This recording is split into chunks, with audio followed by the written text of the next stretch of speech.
Well, I'm glad that you're here to share your story.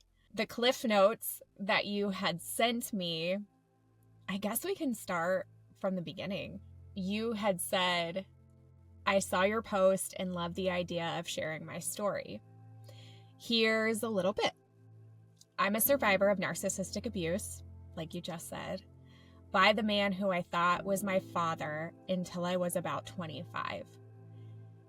And my question is, the man who you thought was your father, can you explain that? Like, had he been in your life since you were a baby? Were you too young to remember? How did that situation play out? Sure. So he was actually with my mom when she found out she was pregnant. And so it was never really a secret between my mom and him that it was a 50-50 chance on whether or not I was biologically his. And so he was with me throughout the whole with my mom throughout the whole pregnancy. And when I was born, they did the DNA test, found out I was not biologically his. He did leave for 2 weeks, and then after processing, I guess he did come back and find us, and we were with him ever since. And then they actually ended up having two other kids together, which are my two siblings that I'm very close to, luckily. And then, yeah, about 25 years old, my mom kind of sat me down and told me the man who I thought was my father was not. I was raised believing he was my father, and there was no differences between me and my two siblings outside of the differences. What was that like? Was there any relief that he wasn't? Or was it like a mixed bag of emotions? Actually, initially, I lived in a very sick home where this man, he was a tyrant and he ran the home and he brainwashed me and my siblings to believe that he was this amazing thing while my mom was less than. And so when my mom originally told me, I thought my mom was playing games to get back at my dad for something. They had been going through a divorce. So I thought this was just a continuation of their nonsense from the divorce and just like a tit for tat kind of situation. And I was actually really hurt that my mom would tell me such a thing. In that moment, I was still very much like under this man's spell and very much believing that he was an amazing father figure. And over time, and after a lot of other events, shortly after that, I started getting into these abusive relationships and over time worked on myself and started to realize that he is not the amazing man I thought he was. We've actually been no contact for almost 2 years now. But at the time, I was actually really hurt and just couldn't understand why my mom would tell me such a thing and try to destroy our happy family. I think is kind of what my initial reaction was. Mm-hmm. And so did that hurt you and your mom's relationship?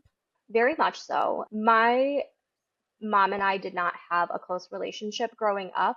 Again, just due to these tactics in the household. My mom was very much isolated from us kids. And we weren't in a good place, but it just made it worse. And because this man was like in my You were ear only and a telling me child like that was for the such a hurtful majority thing for me to of find that. out, and he would Yeah. have never done those things to me.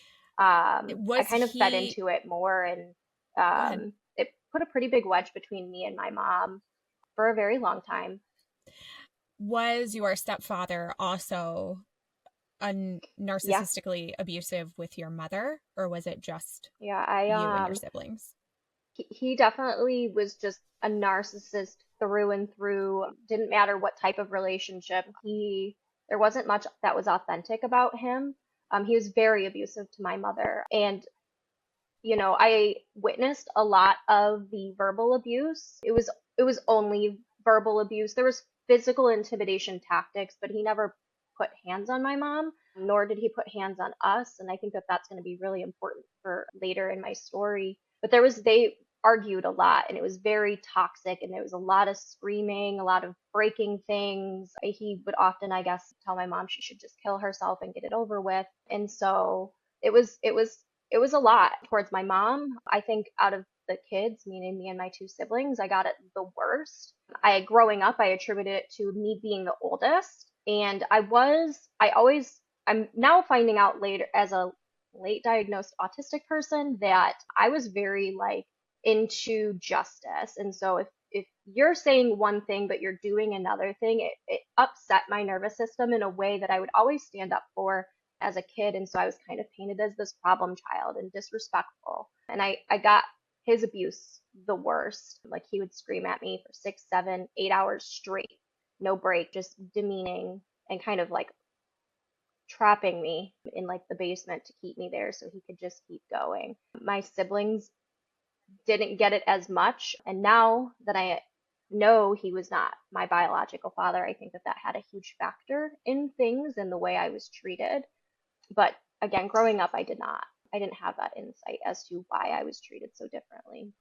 Yeah, can you explain the relationship between you and your two siblings? Has the, I guess, severing of your relationship with him made you guys closer in any way? Do they see him as a narcissist? So it's interesting. Growing up, so I'm the oldest. I have a sister who's the next oldest, and then we have a baby brother. I guess he's not a baby anymore, but my sister and I growing up could not stand each other. I always like joke that if I could have just pushed her in front of a moving bus, I would have slept just fine every night because we just fought all the time.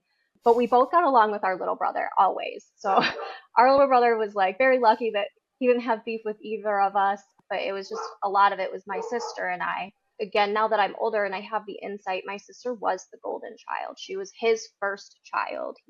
She's his first baby girl. She was even named after our grandmother, his mom. And so she was always treated so much different, but I always just assumed like she was always sweeter. She tried harder. She cared more about what people thought. And so that's kind of why she was the golden child, because I was okay with being that rebel kid. And my sister was very mainstream, popular, one of those kids. And so yeah, so over time that shifted drastically. And now my sister and I are best friends. We're inseparable. I cannot do life without her. Our brother, we're still very close to our brother, but he doesn't live in the area anymore. He's been lucky enough to distance himself from our chaos. My sister, unfortunately, still has very close ties to that family. And so when I cut ties with the man who raised me, her father, it was really hard on our relationship. We couldn't talk about it. It started argument. I was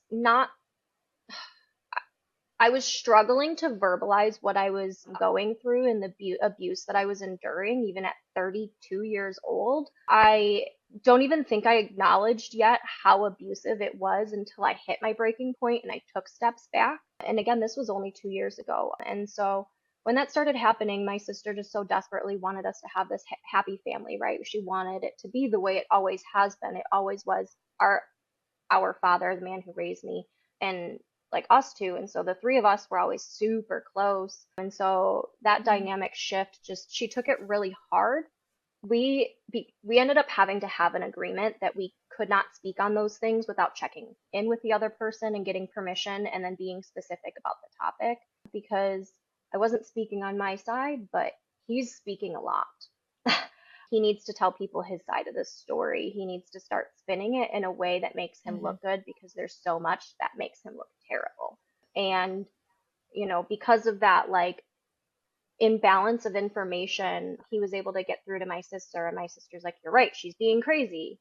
How dare she?" And so it was really tough at first. I think over time and the more distance and the more I've just stood firm and like, you're going to see for yourself who he is. I can say everything I want until I'm blue in the face, but words like he's going to tell on himself. It's going to come to the surface at some point. And I'm just not going to waste my energy trying to convince people of my experience. And I can tell my sister's starting to see things. Again, we don't really talk about it, but there's a huge acceptance of my distance, and it's celebrated in my family now. And that's not something that was celebrated. It was taboo, and I was just such a bad family member for doing this. And my family took it as a victim mindset of like, how dare you do this to our family? This is happening to You've us. come a long way, and so, though. like I said, it's a very sick family.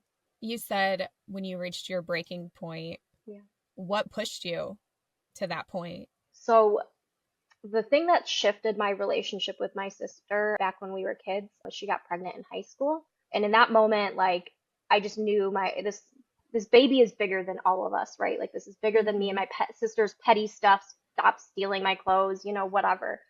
So my niece is our savior in this circumstance. She shifted our narrative so much, because coming from a family of this illness, my sister and I have made it a point to never be those people around my niece. And so fast forward, she was kind of having some struggles at school, and my sister was talking about getting her tested, specifically for ADHD at this point. And the man who raised me and I were talking about it. And we both work in the mental health field, specifically with children advocacy. And he spent the whole time saying that there was nothing wrong with our niece. And the way he was speaking about, or my niece, his granddaughter, the way he was speaking about it was if she had this diagnosis, that I was pretty sure there was a diagnosis there. We later found out it was autism, but it was very obvious there was a diagnosis. And he kept talking about it like if she was diagnosed, like she's less of a person, that there's something wrong with her, that there's just like something fundamentally wrong with people that have diagnoses, and specifically with ADHD. Pardon my French, he I said, have ADHD. people with Yeah. ADHD, like that's a diagnosis for people who can't do shit.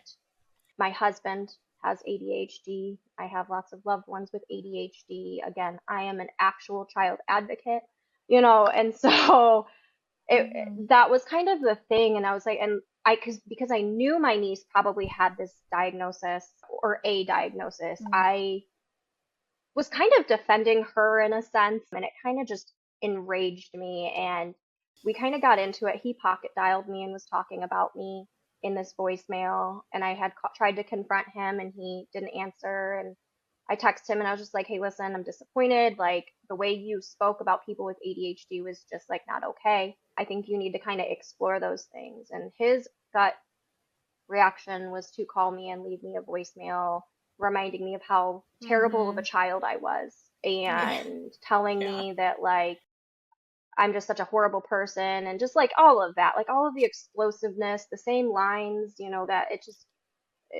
kind of loses its sparkle And after testing a while. boundaries. Like I'm in my 30s, telling me I was a terrible teenager, which is literally like what teenagers are supposed to be. They're supposed to be like chaotic and making mistakes. That's the purpose of that age. Yeah, and that was just kind of what started it, was just me like this, like enough is enough. Like I'm trying to just tell you, you need to be better in general. And so I just took some space and just decided I didn't want to communicate with him for a while. And after a while, I was like, you know what? I'm going to write him a letter and just kind of explain how that conversation triggered me into a lifelong of things. Because I was at a point where I'm cleaning out all this toxicity in my life, and he's part of that. And I want him in my life. I love him, but I can't have this part of him in my life. It's not good for me. And so I wrote him a letter. Hey, when you said this, it reminds me of all the times that you did that. And when you did this, that. And, I just kind of sent it. And I got one of those fake apology letters. I'm so sorry that I was such a bad parent and I did this and I did that. And, there's no accountability in anything. There was nothing authentic about it. And then he just tried to deflect and say that he didn't need help. And I just told him, then that's fine. We can't, until you can either go to therapy or we go to therapy together. This is what this is. There's no more contact. And that was it. I mean, it kind of, I wasn't even in pre-contemplation. Like maybe I need to get rid of him from my life. It just, one big blow up, and I was like, this is it. I can't do this. And that therapy has never happened. Oh, actually, it did happen, kind of. So 6 months go by, and he's still reaching out, and he's still telling everybody this pity party story of like, I don't understand why she won't talk to me, and kept trying to reach out. And I was like, great, do you got therapy? No, okay. And he kept trying to blame it on like the wait lists for therapy. So this is coming shortly out of like the COVID and like all of that stuff. And so there were huge wait lists, but I knew he wasn't doing the work. I knew he wasn't trying to find a place and putting us on a wait list. I knew he was waiting for me to break, because this is not the first time we went no contact. It's the longest time, and it's the most stubborn I had been, but I knew his game. I knew he was going to try to wait me out. I kept holding him accountable. So finally, he hits me with, at about 1 year of when I originally started going no contact, he said, oh, I finally got an appointment. Here's our first appointment. So I show up. He didn't even tell the therapist we were there for family therapy.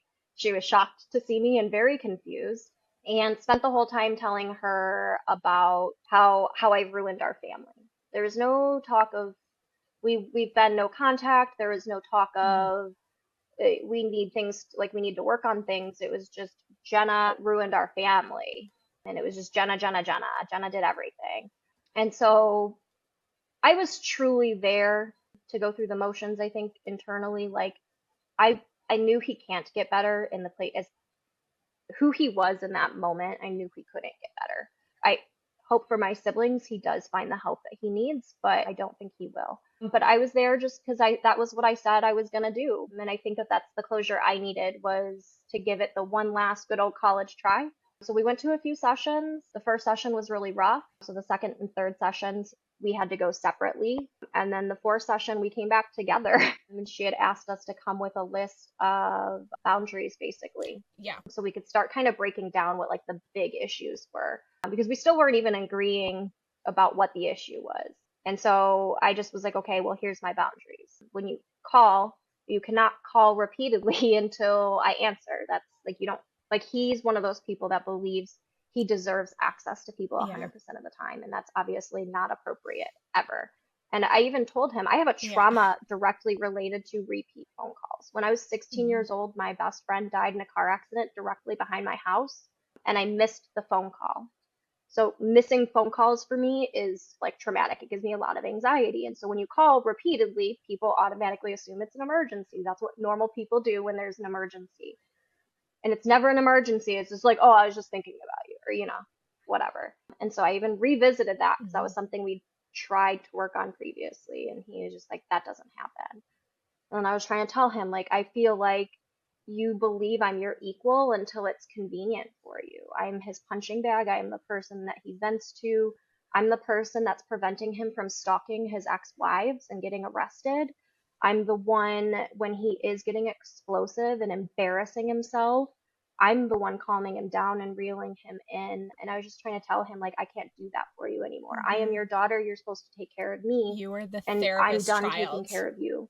Mm-hmm. Like, I'll take care of you when you're like old. Mm-hmm. Yeah. And so yeah, I just kind of was just trying to make some boundaries. And one of my biggest things was one of the big reasons, or one of the big things that came out when we went no contact for that first year, was that he was throwing around and telling other people that he's not going to do X, Y, and Z because I'm not even his daughter. And that's Mm. a weird insecurity that well, not weird. It's not weird. That's very valid insecurity, but it's That's a weird thing valid. for him to throw around. And he, like, Mm-hmm. whether or not he like knew how much it affects me, like, you're not doing it for fun. That's a very purposeful, calculated thing to say. And that was another thing. I was like, you got to stop saying that. Like, I can't trust somebody that's going to just decide when they will and will not be my dad. That's not fair. And in that boundaries session, the therapist challenged him and reminded him he's the father, I'm the daughter, and I'm not responsible. He was trying to blame me for something that happened the year I was born. And so the therapist was like, no, no, no, that's between you and your ex-wife. That has nothing to do with her. And he was like, well, she caused it. So, like, my existence causes him pain, is basically kind of what he was getting at, I guess. Who knows? And she challenged him. He got irate because who challenges him? And as he was storming out, he said, I don't even want to be your dad anyways. And again, that was something we covered in that exact session. And so at that point, I said, that's it. You can't take that back. This is the exact reason we're here. And that is the final straw. And so we have not spoken since. There's been no contact. And like, literally, he hasn't even reached out. And he knows. He knows what he did. He knows he should be extremely ashamed. For a while, I was still in contact with his side of the family, and he was telling people he has no idea why I have not spoken to him in 2 years. Mm. That lack of accountability for a narcissist. It's, Hmm. yeah. He will die on that hill. Mm-hmm. I know he will. He's got some pretty bad health problems, all probably because of the amount of stress he puts himself through because of his narcissism and the lack of accountability. Mm-hmm. Because this man's been destroying his own life for his whole life. Yes. Yes. They And he's going can't, to kill himself. And they can't help themselves. Yes. no. And it stresses us out because we want to help. And we try to help and we Yep. try to hold them accountable. And then things like, big explosions or they get irate. That happens. Always. It's always that like big, that's his signature move, a big explosion to distract from Mm-hmm. what he's doing. What's really going on. Yeah. Hmm. So you said that because of the abuse that you experienced in your childhood from your stepfather, you said that this led to you choosing abusive partners when it came to dating. And you said that you had been physically assaulted in each relationship. How many times did that happen? How many relationships did you find yourself in repeating this cycle? So I would say, with the exception of my husband and one man I dated for like 3, 4 months, every relationship I have been in has been toxic to some degree, some varying degree. My first stalker was I was 16 years old and nobody protected me. And so I think it's important, again, then being raised in narcissism, I obviously didn't have a good compass of what love is. I was shown that love was these big emotions, whether it was the love Mm-hmm. bombing or Mm-hmm. the anger. So love is big. It's never these subtleties. It's never safety, right? Like I was never safe or I never felt safe. And so I was always seeking out relationships that made me feel comfortable, which meant there was big emotions always. And I would say my first physical abusive relationship, I met him when I was 17 and he was 23. And we dated for a very long time. We were together for about 5 years, and it didn't get abusive until about 4.5 years. My big thing, because again, I didn't have that compass of like what's right and wrong, my line was if they put their hands on me, that's when it's wrong. Nothing else is wrong. It's when they put their hands on me in a violent way. And I think that that's also important because I was prone to being coerced into sexual things that I was uncomfortable with. And so the first time Mm-hmm. he put his hands on me, that was when I was like, okay, this isn't right. I need to start thinking about leaving. But it didn't happen again. And so I think I was just like, oh, he was just having a really bad day. He did just lose his father somewhat before that, so I just assumed it was like these heightened emotions. But he was spiraling and he was cheating on me a lot, and it got to a point where I was trying to leave the apartment and he wouldn't let me leave. He stood in front of me and wouldn't let me leave. And I took out my pepper spray and I was like, if you don't get out of my way, I'm going to do this. And I gave him several warnings with it in my hand and finally did it. And he lost it. And then it was my fault. And I felt bad.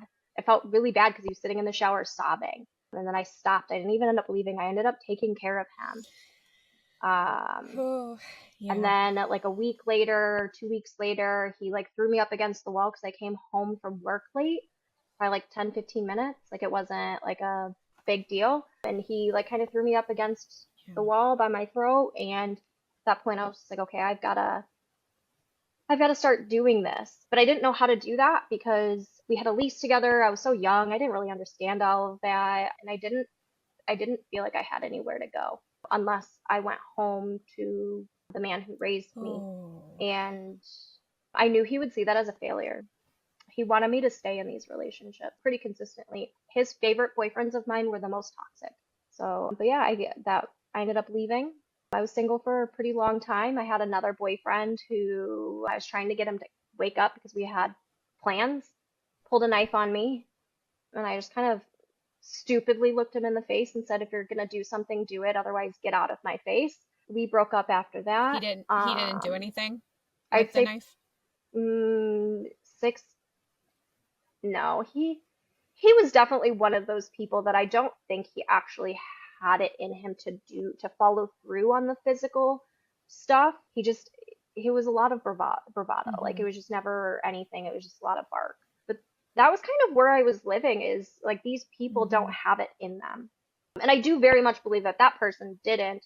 But because of how mean the man who raised me got and how bad it got and how close he would get, he never hit me. I was never afraid of that. And so I very much thought that there were people that existed that would never do that, no matter how aggressive. And I was too comfortable with it. And I say that because the very next man that I dated, there was a lot of like he would grab me by my wrists, lots of that stuff, dragging me around, berating me in bars. Thankfully, my gut was always on fire with it. I did have to call the police on him, and then I escaped and I never went back.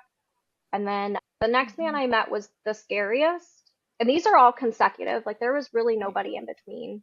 Mm-hmm. The next man is very toxic. We fell in love so quickly, and that was just the love bombing and the he had to be with me all the time, and I just thought that was so romantic because nobody's wanted to spend that much time with me, and we were spending literally every night together, like he swapping houses kind of situation. And we went out, we were having a really good time. And I guess I should probably say Oh. we had a night where he told me that he had multiple children Mm. he doesn't have access to because of domestic violence. But he had told me he'd changed. And I believed him because he seemed to have his anger under control because he never got physically intimidating. He had made you believe that, he had changed. He told you that he had children he didn't have access to because of past domestic violence issues. I don't know, were they like felonies? What were they? So I never sought clarity. I do know from my Mm-hmm. understanding, neither of his Mm-hmm. exes followed through on their end of like the court stuff. And I don't And know then you said what those that. specifics were. It ended up coming up in my court case later that mine was going to be the first of this like Mm-hmm. type of offense. And so I was in such a daze. Like I didn't really know kind of what that meant, what was happening. I was just kind of like, okay, great. But he was transparent that there were Mm-hmm. previous issues and like so much that he does not have access to two children. Like I said, I just didn't.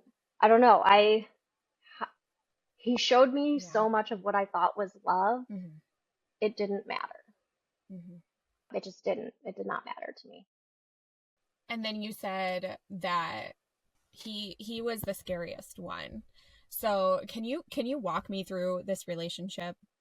Can you walk me through the progression and the things that happened that showed you that he was lying? He didn't have his anger under Yeah, control. so the first indication that unfortunately I also justified was when we were at the bar and I just like I went to the bathroom and I had to walk past a group of guys and on my way back they were hitting on me and that upset him to a point where like a bar fight almost broke out and he got mad at them and then like they were obviously trying to like defend themselves or fight back or whatever it was. Police were called, everyone was asked to leave, and on the way home like he started blaming me and just saying all sorts of stuff that like if I wouldn't have acted that way then like none of this would have happened. And I had no idea what was happening. I mean, I didn't even know those guys were hitting on me when I was walking by.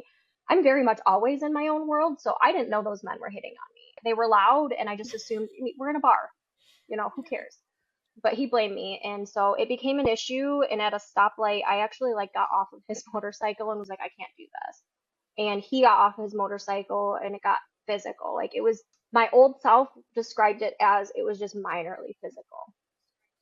He pushed me into the fence because I kept walking away, and like I went out and like scratched his face. I don't remember if I meant to scratch his face or what, but like I did. He had scratch marks, and police were called and they showed up, and we were like, no, we're good.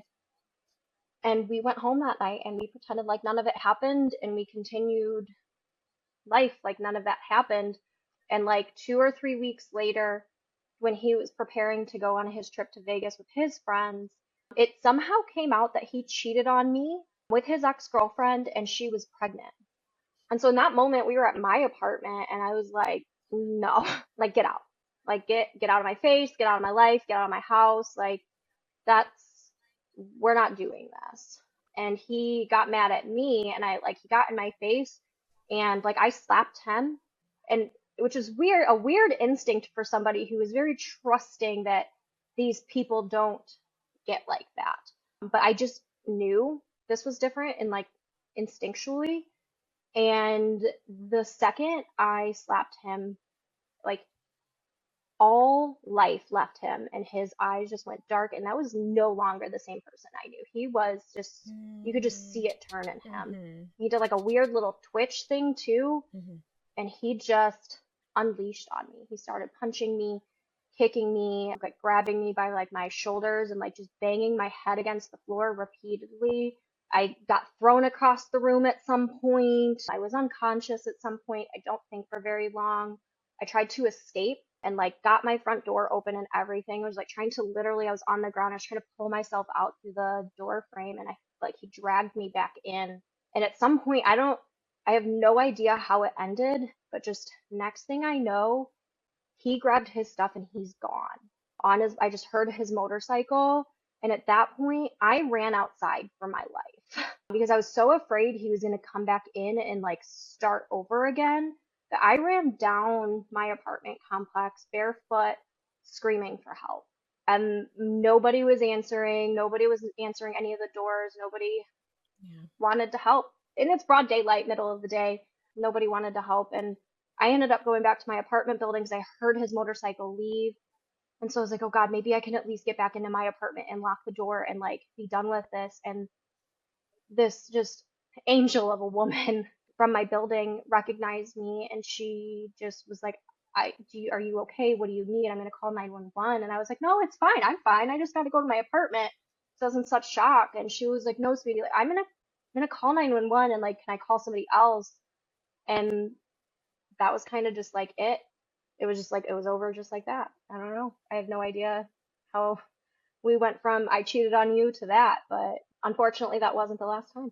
And so she called for help. Help came. Yeah, so the police came. I actually denied an ambulance. My sister ended up making me go to the emergency room immediately after that. And I filed a police report. I did it, went to the emergency room, which was significantly worse than actually living through the assault because of like how many times I had to repeat my story and how many times like I had to like admit out loud what just happened when I'm still not even sure what just happened.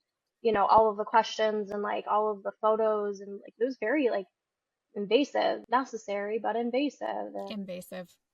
you know, every time you go to a new tech, they ask you the same question. And like being autistic, I don't know how to like not just answer the questions like that you're asking. And so when people are like, why are you here? I'm like, oh, I'm here because my boyfriend, maybe ex-boyfriend, I don't know, this guy assaulted me, you know, and I hadn't even had time to process. But actually, interestingly, when my sister picked me up to take me to the emergency room, she said, we need to call mom and dad. We need to tell them.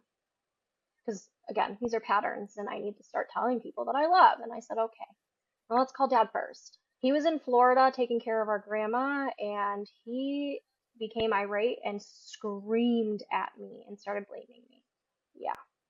He was like, what the fuck are you doing? You're so stupid. How can you even allow that to happen? Like, to the point where, like, I know I dissociated, and I just remember reaching and just hanging up on him. And my sister and I, like, didn't even speak about it because, like, she knew, like, how absurd. Like, there's just no words. So we just sat in silence till we got to the emergency room. And that was how he reacted to me being assaulted, that was my fault. And so I did it again. Okay. Explain that. What happened? I went to therapy. I started addressing things, or so I thought I was healing. And then, I don't know, 2 months later, I'm in another relationship with another man who has a violent history. And I knew that. Specifically, he was not violent towards women, according to him, just, you know, other men. And I think I found safety in it. One, because he could protect me from my ex, but also obviously the familiarity of it. And I did not know, was in recovery or was supposed to be in recovery and was drinking again. And so we're dating, we're going out drinking, we're doing all of this stuff. And I don't even remember what led up to that night, but he was super drunk and started screaming at me over something and jumped out of my car. Or no, I was driving, he tried to throw my car in park while we were driving. And so I like whipped over and like threw the car in park because I'm not, you know, I don't want to ruin my car. And he gets out and I get out because he's like walking in the middle of the road, like he's going to get hit in the middle of the night. And he came and turned around and just threw me on the ground and started kicking me. And I called the police. And because there were no visible marks at the time, they didn't really do much. And they said, well, you can come back if they start to show up. I said, great, cool. I just want to be done with this. And shortly after, he Mm-hmm. kind of crept back into my life and was in that love bombing and showing me I'm sober and I'm so sorry and let me show you I've changed. And he did kind of, I mean, we went through the cycle, right? So he did show me he's changed in this moment for the first, Yeah. few months. And I just kind of was like, Mm-hmm. well, as long as he doesn't touch me again, as long as he doesn't touch me again. And unfortunately, he didn't touch me again, which is why it took me so long to leave. Instead, I just endured more emotional violence, more physical intimidation, more throwing of things, more blaming, more. I don't even want to say that I never had any of my exes isolate me because I didn't need to be isolated. I lived in a family that was sick and accepted the abuse and thought it was love. And so I just kept staying in these things. Mm-hmm. And with this man in particular, I remember just thinking, like, I think I'm going to die if I stay here. And there was no specific thing. Mm-hmm. He hadn't been violent again. Like, he hadn't put hands on me again since that one time. And that was a year and a half Right. before I finally left. But I just like he was changing. He was getting darker, and I just knew if I stayed, I was going to die. Mm.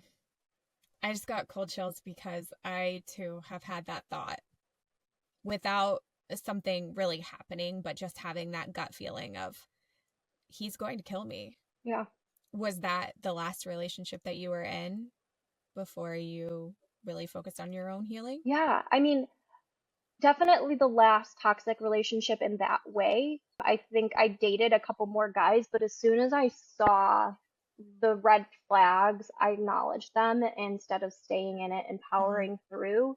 I don't know that I necessarily pick up on red flags as quick as other people. I attribute this one to my lifelong like abuse, narcissistic abuse, but also with my autism, I Yeah. really struggle reading people and subcontext. And so I did find myself still seeking out these men that I was seeing signs sooner. And like I had the drive to be done. I just didn't know how to be done. And so thankfully that was the most the last toxic, like super toxic relationship and eventually led me to my husband, who has been my safe space and allowed me the space to get all of my crazy out so I can be the best version of myself and kind of figure out what all of those emotions are because sometimes I didn't know why I was freaking out. Mm-hmm. I love a happy ending. You told me that, now you are in a healthy and loving relationship in the cliff notes that you sent me before we sat down for this interview. But you had said that it's taken you a lot of work to get to the point that you are now. So, what kind of work have you been But well, doing? there's been tons of work. I mean, I mentioned I've been in and out of therapy my whole life, but this time I'm a little bit more spiritual than I've ever been in the sense that like Mm-hmm. I don't I haven't really defined my spirituality, but I think it's more grounded in trusting myself and trusting the universe and just trusting like karma, I guess, and just what you're putting out is what you're getting back. And so I think I realized that like I was holding Mm-hmm. myself back in therapy because I was cutting out the specific people I was tired of, but I wasn't cutting out the patterns. And I say that because I was breaking up with all of these Right. men, but I wasn't confronting the person and the things that were making it okay for me to have these people in my life. I needed to start confronting me. That was probably the hardest. Confronting, like, why are you so afraid of being happy? Why are you so afraid of taking a risk? And I mean, ultimately, the answer was I didn't believe I deserved those things. I just didn't. People like me don't get access to Mm-hmm. those relationships. And I don't even know if I believed that healthy relationships were real. I'd never seen them. I just assumed Mm-hmm. everybody was really good at faking it. They, yes. I remember having the same thought. Like, healthy relationships are just a fairy tale. They're literally just from Hallmark or I Hollywood. remember thinking and like believing in my heart and soul, if you believe and wholeheartedly trust your man, that means you don't like you're not seeing everything. I 100% believe that like you're just being duped. That there's no like squeaky clean men and like and again, I didn't have access to them. I truly, genuinely, I had never seen a good man before. I didn't know what that looked like, so I didn't know that they could Mm-hmm. exist. The only version of men I knew were people wearing masks. Mm-hmm. Ooh, that's heavy. Are you finding, how long have you been in this marriage now or in this relationship? We've been together, we just celebrated 5 years back in April. So it's been a Nice. lot of work. I will not pretend that I was I was pretty healed on an individual level. I was very comfortable being single and all of that when we met, which is not something I'd ever been going into a Mm-hmm. relationship before. I was still in that very codependent stage. Yeah. But I mean, we struggled. It was the first healthy relationship I'd been in. So unfortunately for him, I was always waiting for the other shoe to drop. I was always wondering, what is it that you're Mm-hmm. hiding? What are those like real truths? Oh, okay, you say that, but what do you really mean? And this poor man endured it all. And he just kept showing up for me. And that was like the thing, is like, it didn't matter how crazy I was. Like, and I genuinely was crazy in some of my moments, justified at times, but just I was crazy. I made myself crazy. All of his experiences made me crazy. And this poor man had to just kind of take it and then look at me and then be like, okay, well, now that that's done, like, what can we do better? Or like, what can I do? What do you need?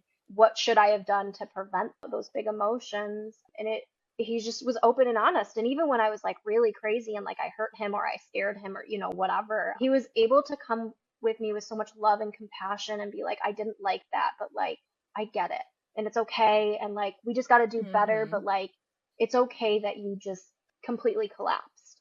It's okay that like you just got so overwhelmed and said all Mm-hmm. of these ridiculous things, and like you're safe and you don't have to do those things. And so it was a lot of work, and then like kind of healing and then kind of going through all of that, and him standing by me when I was trying to figure out what it means to not have a father twice. I had to do that twice because I did meet my biological father, Mm-hmm. and he sucked worse than the first. Mm-hmm.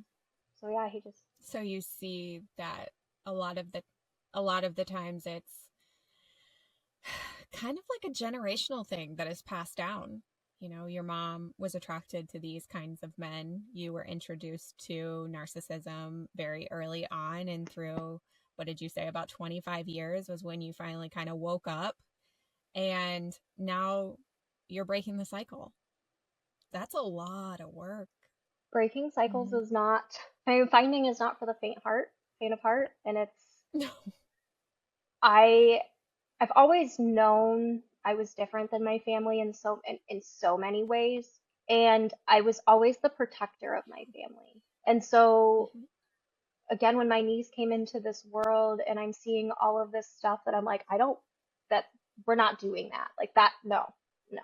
Mm-hmm. Every choice we're all Mm-hmm. making is for the better of this baby. It has nothing to do with you, me, or anybody. Yeah. And at that point, that was when I was like, wow, this is what we're talking about when we talk about breaking generational curses. It's facing my stuff, right? Like I have to face what I went through and all of that ickiness. I have to start facing like the Mm-hmm. stuff that like everything above us and our family tree had to deal with, and start healing Mm-hmm. those pieces of us. And unfortunately, unfortunately, I was the head of that in our family, and I started forcing everybody in our family to start facing things. I'm so grateful my sister wanted to do that without a lot of push, without any push, or obviously her daughter. I'm so grateful my mom wanted Mm-hmm. to do better for my niece, even if it meant being around her abuser. And, it's heavy. And it's because it's like you have to explain this to people that never wanted to confront those things, the same things that they were enduring, in the same systems that they were Mm-hmm. enduring. And I don't know if you've ever tried to explain to somebody that's something they can't see, but it's like you're crazy, like, and it's heavy, and you just kind of have to be comfortable just being like, these are my choices, and you don't have to get them, you don't have to understand them, you don't have to agree with them, but just knowing and being comfortable with like knowing whatever those things were wrong. And that's been the hardest thing, I think, is like just being at peace with not explaining yourself and letting people talk and say what they're going to say, and Mm-hmm. just okay, that's fine. And I'm just going to do me and reap the benefits of it while you do what you're doing. Yeah.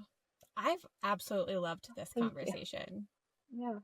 Thank you for meeting with me today, but I do have one last question for you, and that is for the victim or survivor who listens to your story, who identifies with anything that you talked about. What advice do you have for them? Kind of referenced this earlier. The person that you're afraid to leave, that version of the person that you're afraid to leave that you don't want to lose, is not the person you're leaving. You're leaving, you want to leave that person. The person you're hanging on for is just their mask. Mm. True story. Thank you. Thank you for allowing me to be here. Absolutely.